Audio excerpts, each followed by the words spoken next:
Throughout history, many stories have gained the weight of truth over time, often romanticized or simplified until they're barely recognizable. Let's examine a few commonly accepted historical myths and uncover the more accurate realities behind them. 1. Myth: Vikings wore horned helmets. The image of a Viking with a horned helmet is iconic, yet it's historically inaccurate.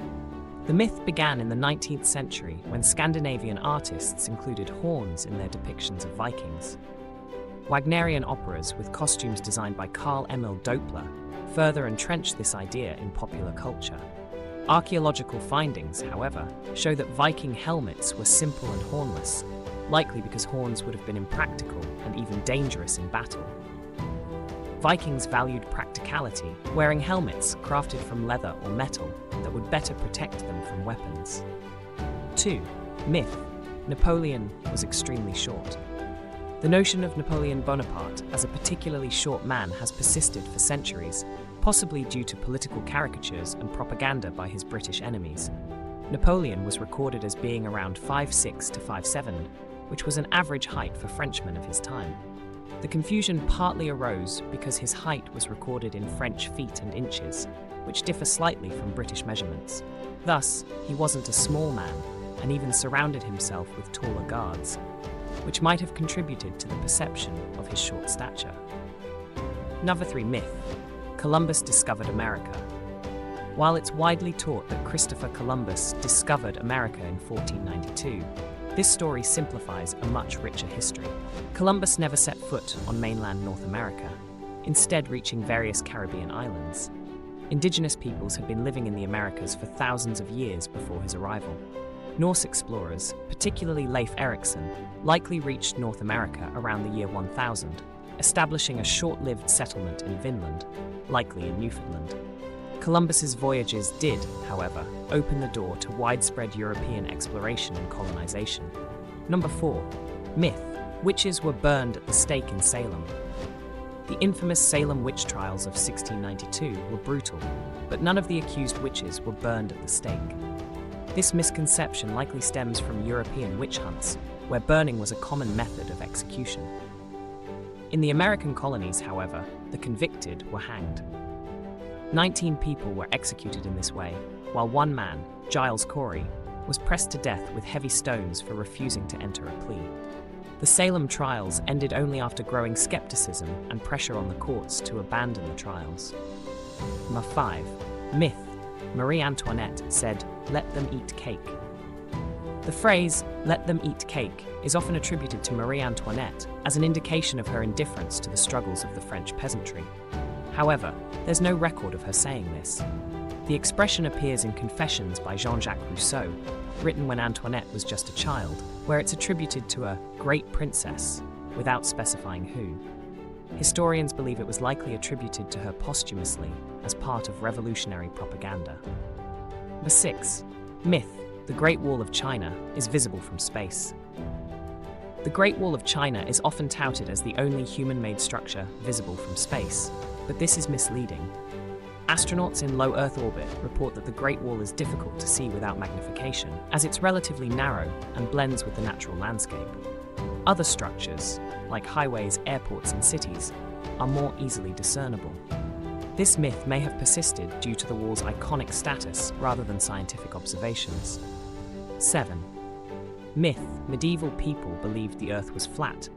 Despite the popular belief that most medieval people thought the Earth was flat, educated Europeans had accepted its roundness since ancient Greece.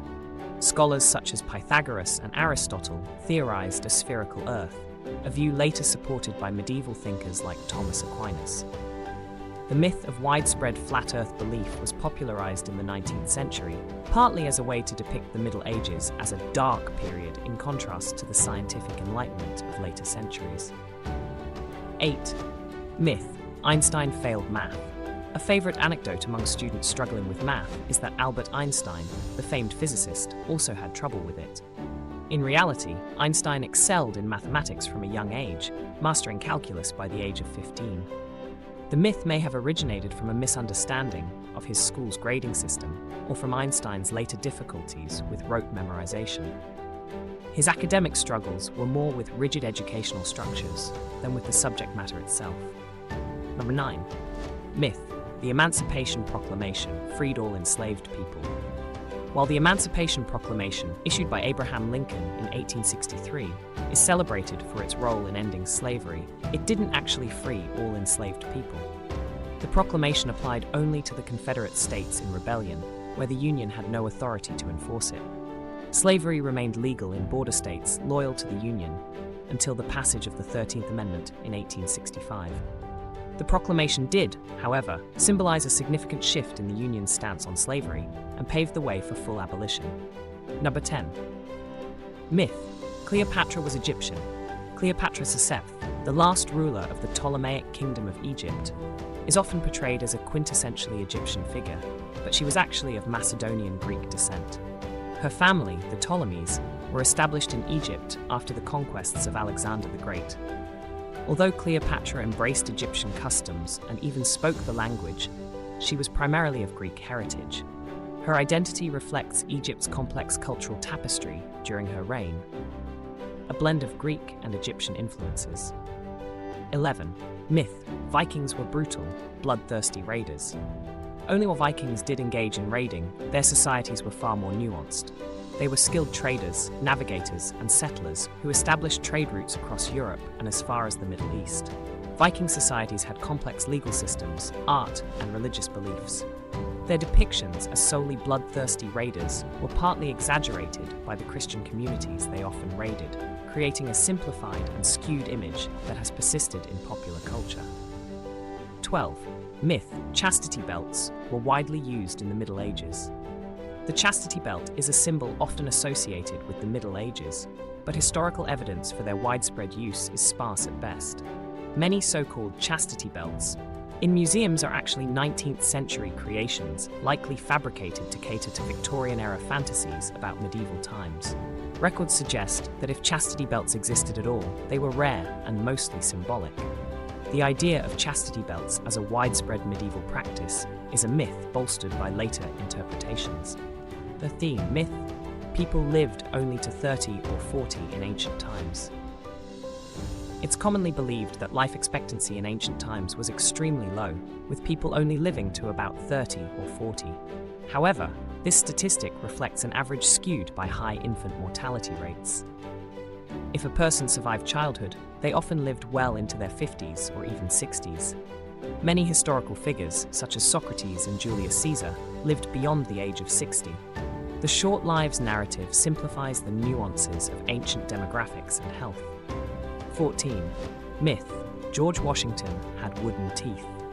George Washington's dental troubles are well documented, but he didn't have wooden teeth. His dentures were made from a combination of materials, including human and animal teeth, ivory, and metal. The myth likely originated from the appearance of his dentures, which were stained and worn. Washington's dental issues were severe enough that they affected his appearance and speech, but no historical records support the notion that his teeth were wooden. 15. Myth. Nero played the fiddle as Rome burned. Emperor Nero is famously said to have played the fiddle while Rome burned in 64 AD, symbolizing his supposed indifference to the city's suffering. In reality, the fiddle did not exist at the time. Historical records indicate that Nero may have actually been in his villa outside Rome when the fire began, and some sources suggest he even organized relief efforts afterward. The myth of Nero fiddling was likely propagated by later historians to discredit him. These myths reveal the complexities and nuances of history that often get lost in simplified narratives. By understanding the true stories behind them, we gain a deeper, more accurate perspective on the past and a better appreciation for the intricacies of human culture.